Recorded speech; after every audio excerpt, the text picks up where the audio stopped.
राम राम मंडळी. तर आज आपण बनवून राहिलो गुलाबजामुनची भाजी. माहिती ऐकायला जरा विचित्र वाटते, पण एवढी बी खराब नाही लागत. एक वेळा ट्राय करून बघा. ही भाजी मी पहिल्यांदा माझ्या मित्राच्या लग्नात जोधपूरमध्ये खाल्ली होती. तर मी म्हटलं हे काय आहे, म्हटलं गुलाबजामुनची भाजी. पण जेव्हा खाल्ली तेव्हा म्हटलं नॉट बॅड, ठीक आहे, एकदा ट्राय करू शकतो. तुम्ही पण ट्राय करून बघा.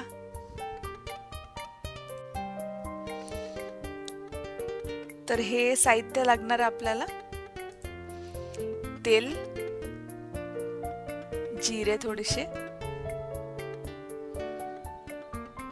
हे आपला गरम मसाला घरचा आणि जिरं पूड,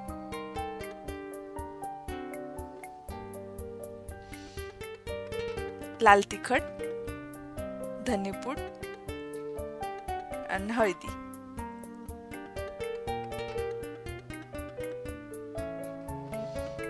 आणि 2 हिरव्या मिरच्या आणि टमाटर.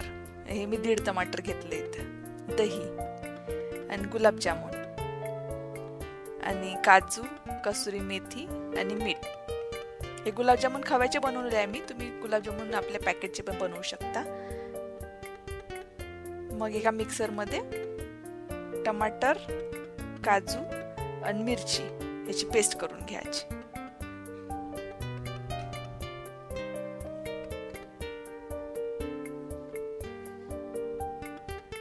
चांगली मऊ पेस्ट करून घ्यायची.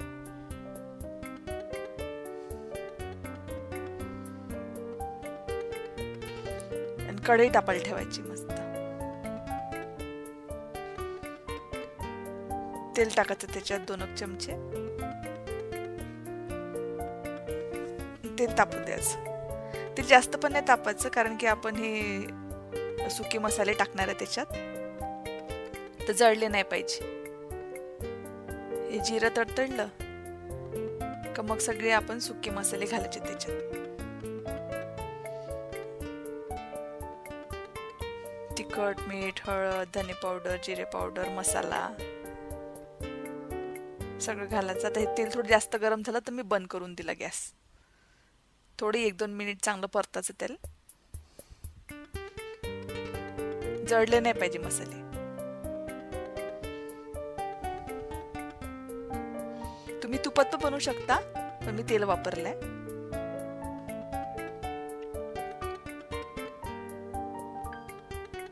आणि मग टाकायची आपली काजूची टमाटरची पेस्ट.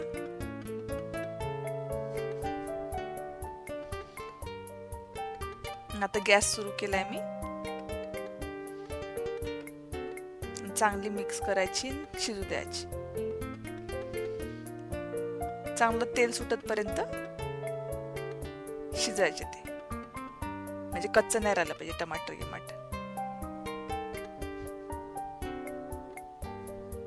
आता बघा चांगलं तेल सुटलं.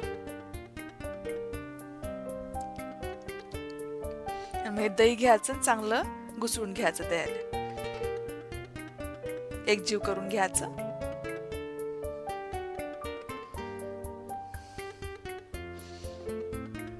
टाकायचं त्याच्यात. आणि दही टाकल्यानंतर मिक्स करत राहायचं. त्याला सोडायचं नाही, तर मग दही फाटते.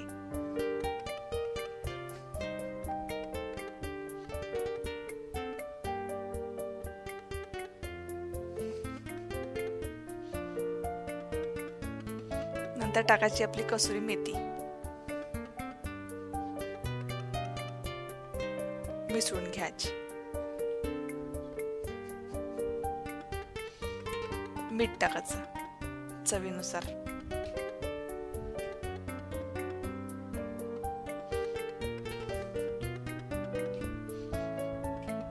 आणि मग पाणी टाकायचं. जेवढं पातळ लागते आपल्याला तेवढं, ग्रेव्ही जशी पाहिजे तसं पाणी टाकून घ्यायचं.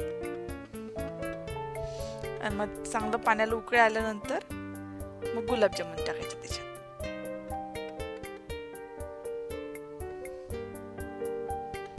आणि चांगलं मिक्स करून घ्यायचं.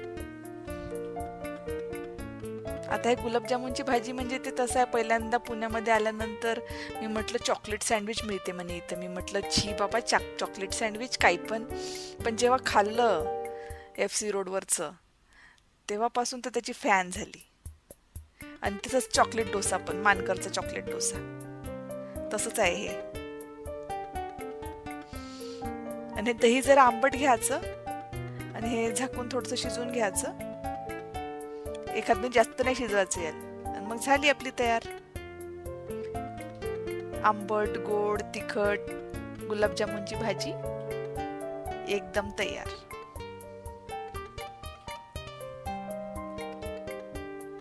आवडला असेल व्हिडिओ तर लाईक करा, शेअर करा आणि सबस्क्राईब करा.